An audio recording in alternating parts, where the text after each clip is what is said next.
Il-Partit Nazzjonalista immexxi minn Bernard Grech kompla jitlef iżjed nies b'riżenja oħra tasal minħabba il-ġlied fil-Grupp Parlamentari Nazzjonalista bejn Therese Komodini Kakija u Adrian Delija.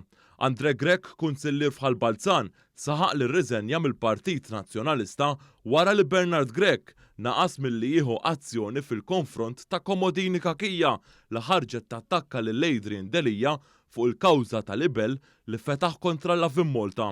Is-sit li għad għandu kontroll enormi fuqu l-istrateġista ta' Bernard Grech, Chris Perigin. Mal-Avin Malta, Andre Grech ikkonferma li telaq mill-partit ta' Bernard Grech. Delija kien imċanfar għax morna fuq il-fosos bil-flokkijiet ta' tim Delija u wara l-kummenti ta' Komodini Kakija qed ngħidu li l-partit huwa maqut. Saħaq Andre Grech li żied jgħid li ma jistax jibqa' f'partit fejn tirrenja il-mibeda. Wara li fil-qorti Delija għamel eżamm mill-editur tal-Avin Malta, Julian Bonnici, fuq ir-rapport tas-sit li fih ingħatt li l-eks kap nazzjonalista kien f'kuntatt ma' Jorgen Fenech waqt dibattitu parlamentari wara li sar magħruf li Fenech huwa s-sit tal-kumpanija 17 Black. Komodini Kakija kienet sejħet dak li jagħmel Delija fil-qorti bħala surreali u poor taste. Komodini Kakija ilha bit-tikketta ma' Adrian Delija u saħansitra rridet toħodlu postu bħala kap tal-oppożizzjoni.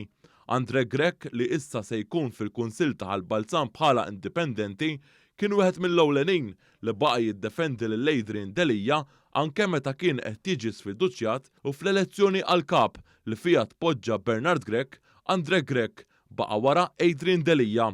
Fl-aħħar sigħat it-tmexxija nazzjonalista ippruvat tagħti l-impressjoni li s-saga bejn Komodini Kakija u Delija hija każ magħluq. Dan għamlitu permezz tal-President tal-Kunsill Ġenerali tal-Partit Nazzjonalista, Mark Antony Sammut, li qal li l-kap iltaqa' maż-żewġ deputati nazzjonalisti. Madankollu Adrian Delija ikkonferma li kull ma għamel il-kap Bernard Grech kien li ċempillu u Delija irrimarka li b'telefonata ma talaqx l-affarijiet.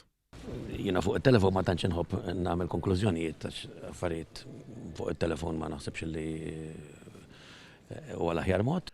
Talaq de Repubblika wkoll ħarġu jiddefendu lil Komodini Kakija u jattakkaw lil Adrian Delija li baqa' jiġħad ir-rapport tal-Avin Malta. Il-Partit Nazzjonalista immexxi minn Bernard Grech baqa' qatt ma ħareġ jiddefendi lil Adrian Delija u mistoqsi dwar il-materja, il-kap nazzjonalista baqa' jidher evidentament skomdu.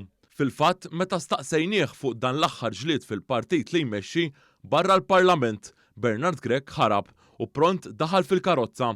Andre Grech huwa persuna oħra li rriżenja mill-Partit Nazzjonalista dan ix-xahar. Fl-ewwel xahar ta' din is-sena, Rosalind Borchnight u Herman Schiavone għażlu ma jikkandidawx ruhom mal-partit ta' Bernard Grech fl-elezzjoni ġenerali li jmiss. Borchnight anke rriżenjat mill-kariga li kellha fit-tmexxija tal-partit. Dan apparti li fix-xhur li għaddew, Jonathan Dingley irriżenja minn Kunsill Nazzjonalista fl-Imqabba u Tiffany Bella Wedge u George Muscat irtiraw ukoll il-kandidatura tagħhom minn mal-Partit Nazzjonalista għall-elezzjoni ġenerali.